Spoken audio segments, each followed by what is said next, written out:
Para sa huling lokasyon ng serye ng Care for Humanity sa Canada ngayong Agosto, namahagi ng tulong ang Iglesia ni Cristo sa mga residente at organisasyong pangkawanggawa sa Red Deer, Alberta. Narito po ang aming report. Ang Red Deer ay isa sa mga pinakamalaking syudad sa Alberta na matatagpuan sa pagitan ng Calgary at Edmonton. Narito rin ang isa sa pinakaabalang highway sa Alberta. Hindi rin ito nakaligtas sa epekto ng pandemya at hanggang ngayon, ramdam ng mga residente sa Central Alberta na tulad na lang ni Marta na hindi bumubuti ang kalidad ng kanilang pamumuhay. Well, the big thing is the COVID. Since COVID happened, everything just went down. My husband lost his job, so we live like in a government housing right now. Ang ilang mga residente, tulad ni Edward, ay doble ang pagsisikap upang makatawid sa araw-araw. There are a lot of people who are still struggling, even though our economy is slowly getting back together. There's a lot of people that are, do I pay gas? Do I pay my phone bill? Do I pay my rent? It's which one can I put off till next month? Bagamat may mga programa ng gobyerno upang maibsan ang epektong dulot ng COVID at may ayuda para sa pang-araw-araw na pangangailangan ng mga taga-Red Deer, ang mga hamon ay lumitaw pa rin sa pagkonekta sa mga tao sa tulong na kailangan nila. Subalit para sa mga residente, maging sa mga organisasyong pangkawanggawa rito sa Red Deer, ipinagpapasalamat nila na sila ay naging bahagi ng isang aktibidad na naglalayong maibsan ang suliraning kanilang kinakaharap. Ang aktibidad na ito na isinagawa sa Gary W. Harris Games Center ay ang Care for Humanity Project na itinataguyod ng Iglesia ni Cristo upang tumulong sa mga nangangailangan sa iba't ibang panig ng mundo. Canada do have a 4.9 million people who live in poverty. And here in Alberta alone, in Alberta region, based on report, there are 150,000 people who live in poverty. For example, in Edmonton, 1 out of 10 people lives in poverty.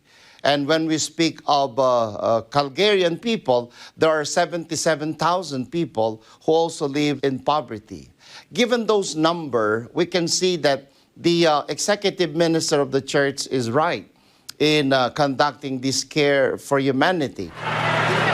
At ang pagsasagawa nito dito sa Red Deer, Alberta ay totoong napapanahon. Ang aktibidad na ito ay ang ika-5 sa serye ng proyektong Care for Humanity dito sa Canada sa buwan ng Agosto. At ito ay bahagi ng pinaigting na pagtulong ng Iglesia ni Cristo sa mga nangangailangan sa pamamagitan ng Felix Y. Manalo Foundation. 2,000 care packages na naglalaman ng mga grocery items at mga pangangailangan sa araw-araw ang ipinagkaloob sa mga residente. Now I have something to cook tonight, so which is good, and that's a lot of help. It is very important for everybody to have food, to make sure that people are not hungry, and it was so heartwarming to see all the care packages that were provided and how your church cares about others.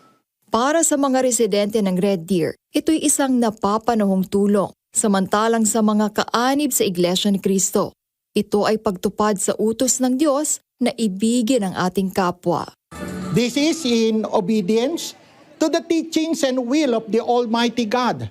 Members of the Church of Christ are ready to unite and lend a helping hand to our fellow men. Truly, it has been such a humbling experience to see how many people we were able to help.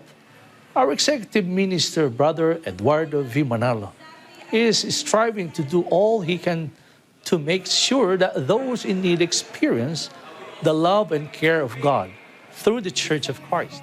Ang pagmamalasakit na ito ay hindi lamang humangga sa mga residente, kung hindi maging sa mga organisasyong nagkakawanggawa.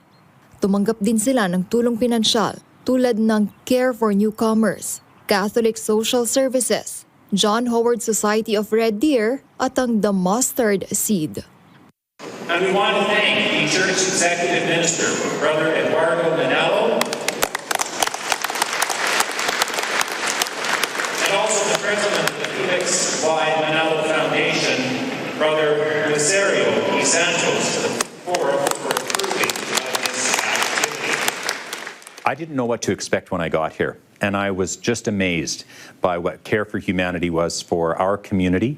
Seeing all of those food bags and the gifts that are going out to the community, it was amazing. Beyond that, we have 4 charities in Red Deer who receive donations, and they do such important work.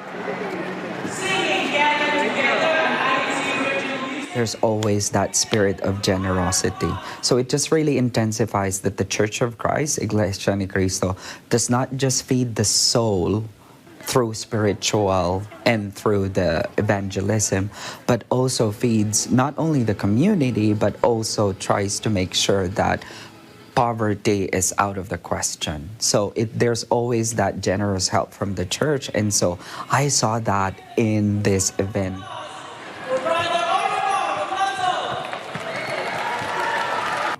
Bagamat ito ang huling venue ng serye ng Care for Humanity sa Canada sa buwan ng Agosto, subalit hindi nagtatapos sa dakong ito ang pagtulong ng Iglesia ni Cristo.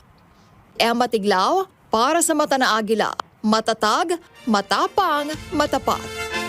Maraming salamat sa inyong pagsubaybay sa Mata ng Agila. Para malaman ang matatag, matapang at matapat na mga balita, i-follow lang at mag-subscribe sa @Net25 TV.